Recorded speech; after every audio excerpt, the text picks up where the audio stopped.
wait, you don't have any clients? It's probably because you hate In-N-Out.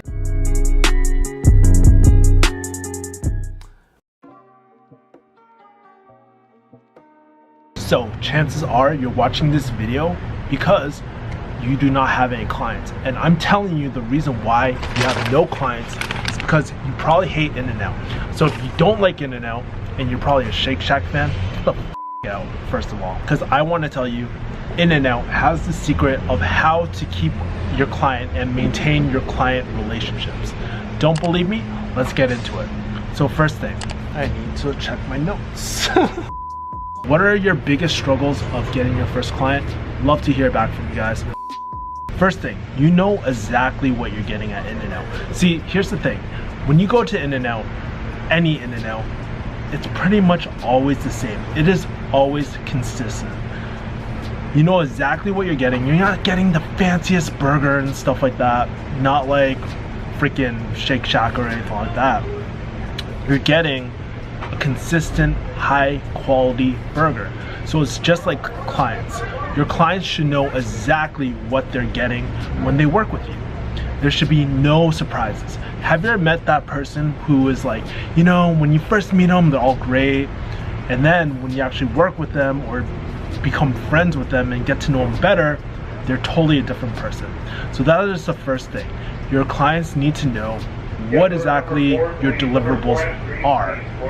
So they need to know, hey, when we work together, this is what's gonna happen. I'm gonna offer closing services. Yes, order number 4, your order is ready, please. Number 4, please. And so there should be no sudden changes. Like, it shouldn't be like, hey, all of a sudden you're gonna do outbound, because that's not gonna happen, because you're gonna set expectations beforehand. And just make sure that you lay out the groundwork, what's gonna happen, and how your scale-up strategy works. So for me, I have a closing agency, and one thing that I really like doing is setting up a 3-month roadblock or roadmap. So usually month 1 is usually an onboarding phase, where I usually focus on making sure that we get to learn the offer, that we iron all the kinks out, we do battle cards, we do everything to prepare for the main launch. And depending how complicated an offer is, usually it could be either 2 weeks or 4 weeks. It really depends. Right? Here's the second thing I like to do. I like to do a proof of concept phase. This is where I don't throw 10 different closers on one offer. I like to throw maybe about 1 to 2 closers on one offer, just really test it out, iron all the kinks out. I make sure that it's a good fit for both of us, right? Both the closing team and the client as well. And just in case there's any huge marketing problems, like if there's no pre-framing, that's a freaking problem. If the clients don't know what the product is or they don't trust the brand, that's also another problem. So that's the second stage. And then there's the third stage where we really scale up once the offer is good. We start throwing on more closers and stuff. And I gotta give props to my boy Tom. You should check his channel out. It's called Lessons Unlocked. Really smart guy. He actually taught me this. So that's the first thing. Manage the expectations and make sure there's no surprises on both people's end. Second thing, if you want to know something about In-N-Out, they don't rush things. If you go to In-N-Out, even right now, you'll see there are people lined up on the street waiting for In-N-Out. If you go inside, there's usually a long line that snakes back and forth. They don't rush things. Why? Because they focus on quality. They do whatever it takes. Also, when you go to In-N-Out, what are all the ingredients like? They're really, really high quality, and it's great ingredients for a great price, and you get great value out of it. That's why there's so many people out here waiting at In-N-Out, because of the high quality. And here's the thing, I fell into this trap when I had my first client. I rushed into a deal and I wanted to get things done as soon as possible. When you do that, what happens? You sacrifice quality. You sacrifice it sets off a competence trigger that you are so needy, that you're so desperate for money, even though you might not be. That still might be the case, you know? So you want to slow things down. Take time to do your due diligence. Set the authority. Let your clients know that, hey, you want to move fast too, but you want to make sure that it's the right fit and that we can scale up accordingly, you know? Because it's so easy. I'll tell you this, here's an important lesson that I learned with my clients, is that it's so much easier to get into something than pull out of something. And here's the last thing I learned about In-N-Out. It's very, very simple. It's not super complicated. You won't see so many menu options. Actually, I think there's only like 6 menu options. And the secret menu is just a variation of those classic ingredients, which are all high quality, by the way. It's not like McDonald's where like the freaking lettuce is like freaking wilting and like, these are all high quality ingredients. And how you might be asking, how does this relate to clients? Well, keep things simple. Keep things within your scope of practice. You know, it was really interesting. Recently I had a client who wanted us to do cold calls. And me being when I was first starting doing this closing practice, high ticket closing practice, I was such a people pleaser all the time. So I would say, yeah, we'll do closing services like inbound sales, and we'll also do outbound too. Oh my God, that was one of the biggest mistakes.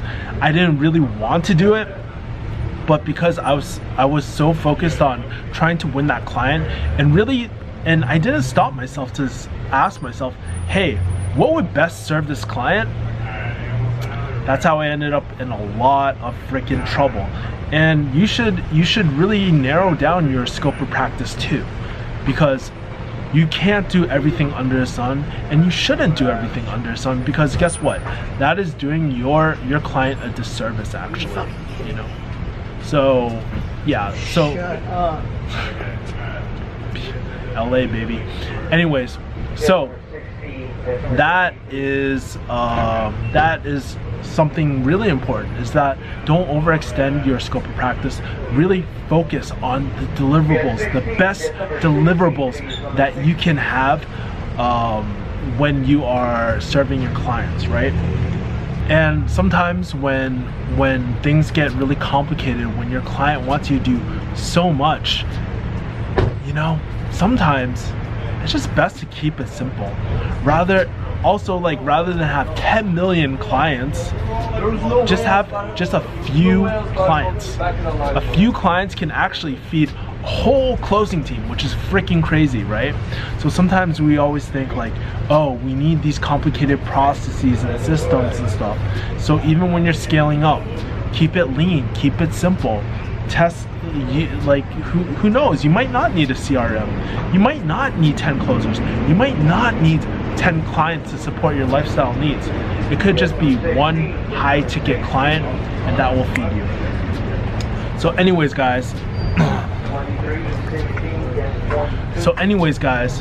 if you have more questions about clients, how to get clients and all that, leave a comment below. I need to know exactly what are your biggest questions about clients, and I would love to know so I can answer more of your questions.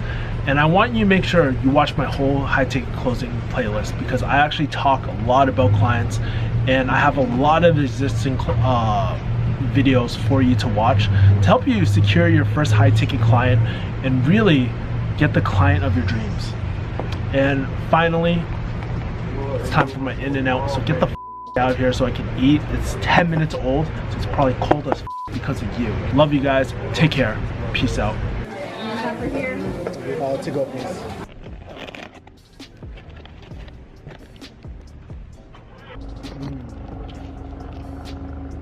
Cheeto.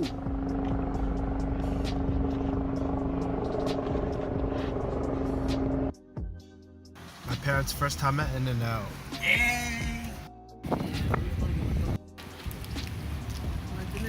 What do you think? Very good? You're still watching. That means you're a true fan. You're the true homie. So from now on, I'm actually going to be putting bloopers at the end so that, hey, it's kind of like a Marvel movie. I want to make it kind of special for you. If you want to stay tuned with all my videos, make sure to hit the bell so that you know every single video that comes out. Peace.